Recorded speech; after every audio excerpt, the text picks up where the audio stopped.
नमस्कार मेरे प्यारे बच्चों। कैसे हैं आप सब? उम्मीद करता हूँ आप सब बढ़िया होंगे, स्वस्थ होंगे, मस्त होंगे। तो आज के वीडियो में हम एक कक्षा 12 की रसायन में आपकी एक महत्वपूर्ण टॉपिक का निपटारा करने वाले हैं, जो आपकी परीक्षा जो है 2025 की, उसके लिए अति महत्वपूर्ण टॉपिक है नैनरस्ट समीकरण। तो नैनरस्ट समीकरण जो आपका चैप्टर 2 है, वैद्युत रसायन, उस चैप्टर से है। और यहाँ से देखिए, नैनरस्ट समीकरण अगर पूछा जाता है, अगर नहीं पूछा जाता है तो उसकी जगह पे एक सवाल जरूर पूछा जाएगा। चलिए देर ना करते हुए चलते हैं टॉपिक पर अपने। नैनरस्ट समीकरण है क्या?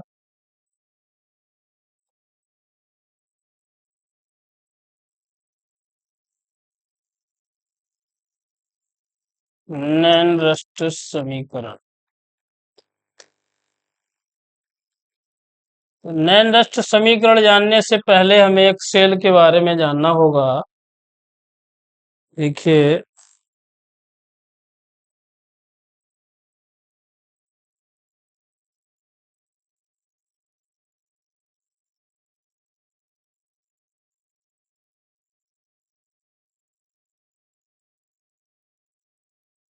ये हमारे पास कोई एक सेल है, इसमें कोई सॉल्यूशन बीकर है, सॉरी। अब इसमें एक सॉल्यूशन भर लेते हैं कोई।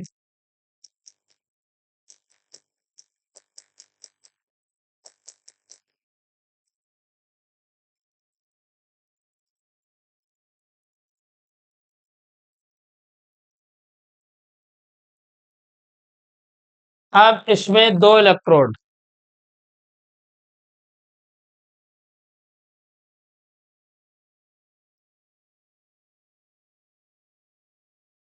ये दो इलेक्ट्रोड हमने लगा दिए। इलेक्ट्रोड तो जानते हैं आप कि जब किसी धातु की छड़ को उसी धातु के लवण के विलयन में डुबोने पर छड़ पर धन या ऋण आवेश तथा जो आपका विलयन है उस पर उसी मात्रा में, समान मात्रा में विपरीत आवेश उत्पन्न हो जाता है।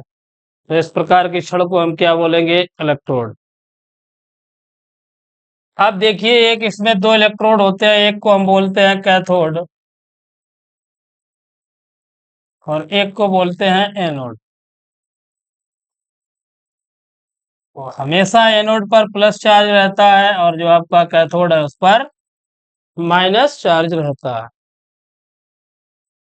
अब देखिए, इलेक्ट्रोड विभव और मानक इलेक्ट्रोड विभव में एक संबंध स्थापित करने के लिए जो वैज्ञानिक हैं आपके नैनरस्ट, तो इन्होंने एक संबंध दिया है। इसी संबंध को हम कहते हैं नैनरस्ट समीकरण।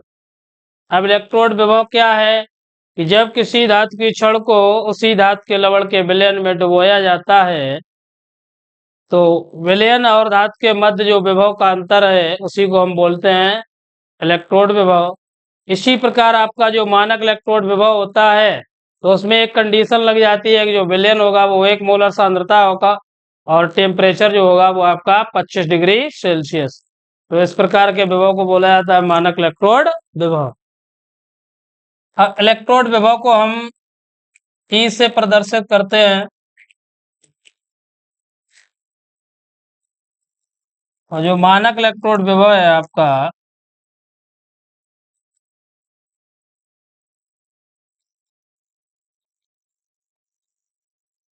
जिसे हम ई नॉट से प्रदर्शित करते हैं। तो इलेक्ट्रोड विभव आपका हमने बताया ई से, और जो मानक इलेक्ट्रोड विभव है वो ई नॉट से। अब जानना है हमें नैनरस्ट समीकरण। तो नैनरस्ट समीकरण अब समझ में तो आ ही गया होगा सभी को। अब जो एनोड और कैथोड, इनके बीच जो अब क्रियाएं होती हैं, अब इन्हें जैसे आपका एक कैथोड है, इन दोनों को क्या बोला जाता है? अर्ध सेल। कैथोड और एनोड को हम क्या बोलते हैं? अर्ध सेल। और ये दोनों मिलकर क्या बनाते हैं? एक पूर्ण सेल। क्या बनाएंगे? पूर्ण सेल। तो चलिए, अब नैनरस्ट समीकरण के लिए देखिए भाषा क्या है आपकी।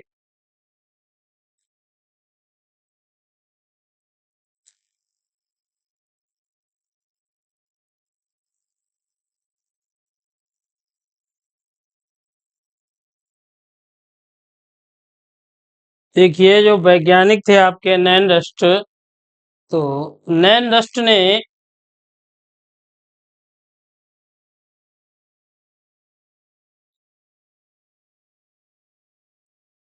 अर्ध सेल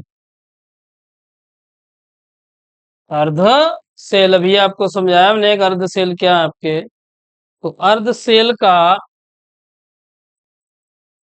इलेक्ट्रोड विभव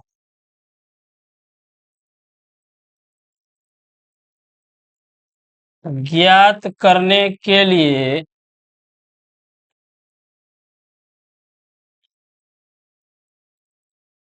ज्ञात करने के लिए एक समीकरण का प्रतिपादन किया,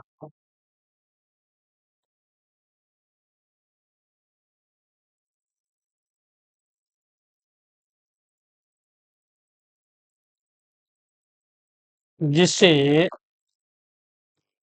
नैन रस्ट समीकरण कहते हैं। अर्ध सेल हमने आपको बताया है कि एक कैथोड है और आपका एक एनोड है, और जो एनोड है आपका उस पर ऑक्सीकरण अपक्रिया तो आप सभी जानते ही हैं। तो एनोड पर आपके ऑक्सीकरण अपक्रिया होती है और जो कैथोड है आपका उस पर अपचयन अपक्रिया होती है। तो जो समीकरण है देखिए समीकरण क्या दिया है।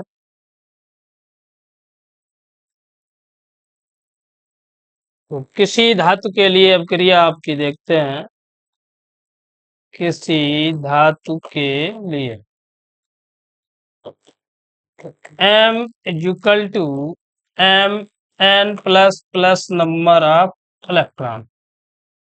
तो कोई धातु है आपकी m के लिए जो अपक्रिया है आपकी अर्धसेल, तो उसमें m से आपका m n प्लस ऑक्सीकरण अपक्रिया हो रही है और जो नंबर ऑफ इलेक्ट्रॉन की संख्या स्थानांतरित हो रही है। तो इसके लिए नैनडस्ट द्वारा जो समीकरण दिया गया है देखिए क्या है आपका, E बराबर E0 माइनस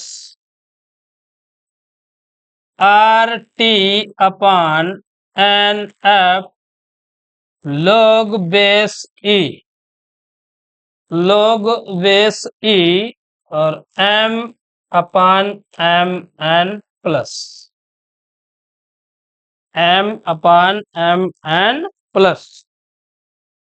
आप देखिए इसे हम इस प्रकार लिख सकते हैं, जो आपका log बेस E है, log बेस E बराबर होता है आपका 2.303 log बेस 10। तो log बेस E बराबर,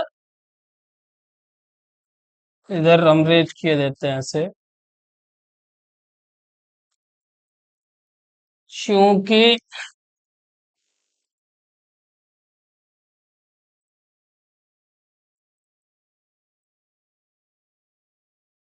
log बेस E बराबर होता है आपका 2.303 log बेस 10। तो यहां से हम जब बेस चेंज करेंगे यहाँ देखिए, तो बन जाएगा आपका E बराबर E0 माइनस RT अपान NF इंटू 2.303 log बेस 10 और M अपान MN प्लस। ये समीकरण है आपका नैनडस्ट समीकरण। क्या है? नैनडस्ट समीकरण। तो उपर्युक्त समीकरण को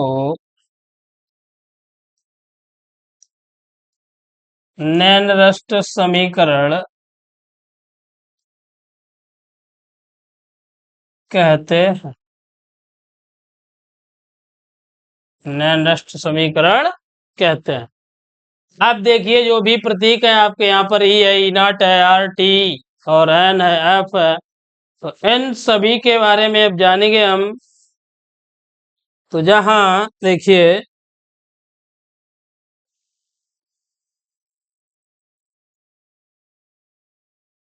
जहां ई बराबर आपका इलेक्ट्रोड विभव,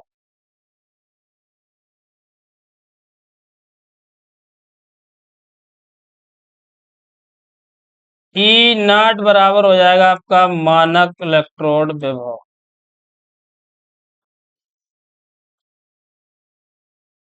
मानक इलेक्ट्रोड विभव En बराबर हो जाएगा आपका नंबर ऑफ इलेक्ट्रॉन, इस तो इलेक्ट्रॉन की संख्या,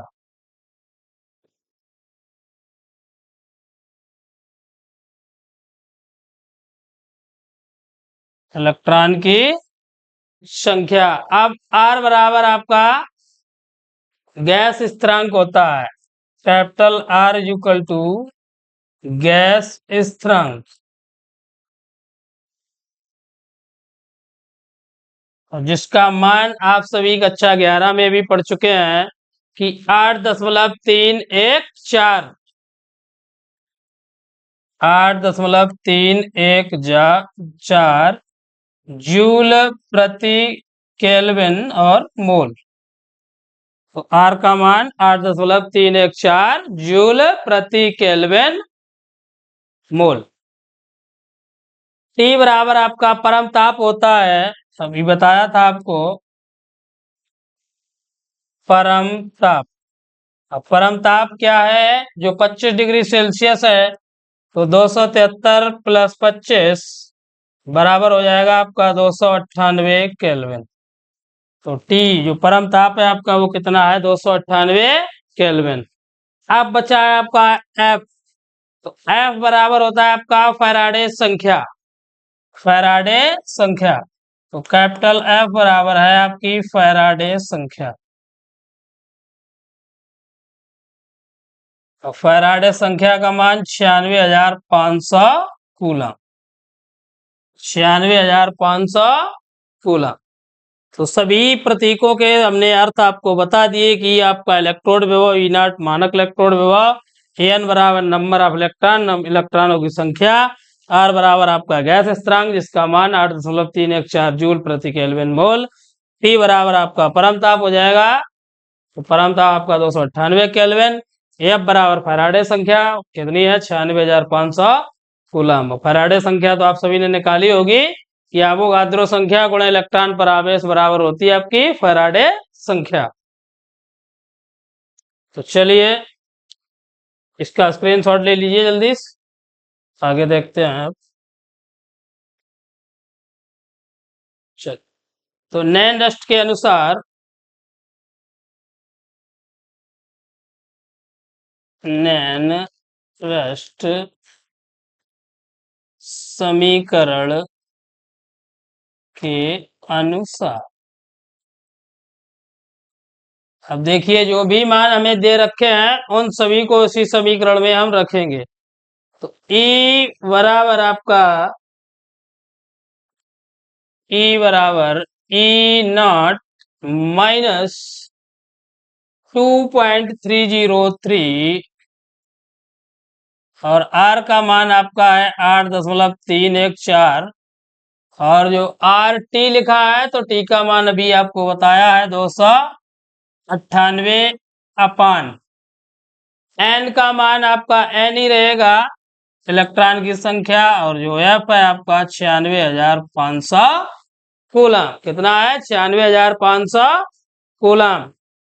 अब लॉग बेस 10 और M अपान आपका Mn प्लस। चलिए अब इसे देखिए, हल करने पर हमें जो प्राप्त होता है, यहाँ पर कैलकुलेशन नहीं करेंगे तो वीडियो लंबा हो जाएगा। E बराबर ई नॉट माइनस 0.0591 अपान में आपका n, इधर गुणा करके इसका भाग देने के बाद हमें जो प्राप्त होगा वो 0.0591 और log बेस 10 m अपान mn प्लस, m अपान mn प्लस। तो ये आपको समीकरण प्राप्त होगा, ये यही आपका फार्मूला से हमें वैद्युत वाहक बल की जब गणना करनी है तो इसी समीकरण से हम वैद्युत वाहक बल की गणना करेंगे। तो इसे अच्छे से तैयार करें। यहाँ से देखिए समीकरण के साथ साथ न्यूमेरिकल तो 100% पूछा ही जाता है, तो इसे आप अच्छे से तैयार करें कि E बराबर E0 माइनस 0.0591 अपान में एन लॉग बेस 10 m अपान mn प्लस, या इसे हिंदी में लिखना चाहें तो आप, ये आपकी अपचयित अवस्था है और ये ऑक्सीकृत अवस्था है, तो या इसे इस प्रकार भी लिख सकते हैं आप E बराबर E0 माइनस 0.0591 अपान में एन लॉग बेस 10 अपचयित अवस्था, अपचयित अवस्था अपान में हो जाएगा आपका ऑक्सीकृत अवस्था।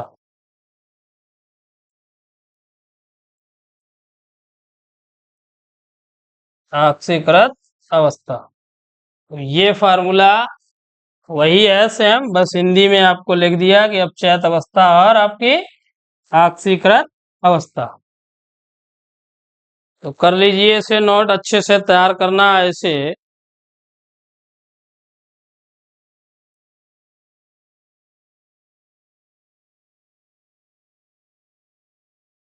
उम्मीद करता हूँ आप सभी को ये टॉपिक अच्छे से समझ में आया होगा। हमने बता दिया आपको कि ये आपका इम्पोर्टेंट टॉपिक है, यहाँ से सवाल भी पूछ लिया जाता है, तो अच्छे से तैयार करें इस टॉपिक को। आज के वीडियो में बस इतना ही, अब मिलेंगे अगले वीडियो में, तब तक के लिए धन्यवाद, जय हिंद। अगर वीडियो अच्छा लगे तो प्लीज़ लाइक तो बनता ही है, वीडियो को लाइक करें, दोस्तों को शेयर करें, ज़्यादा से ज़्यादा शेयर करें, और अगर चैनल पर नए हैं तो हमारे चैनल को सब्सक्राइब करें। जय हिंद, जय भारत।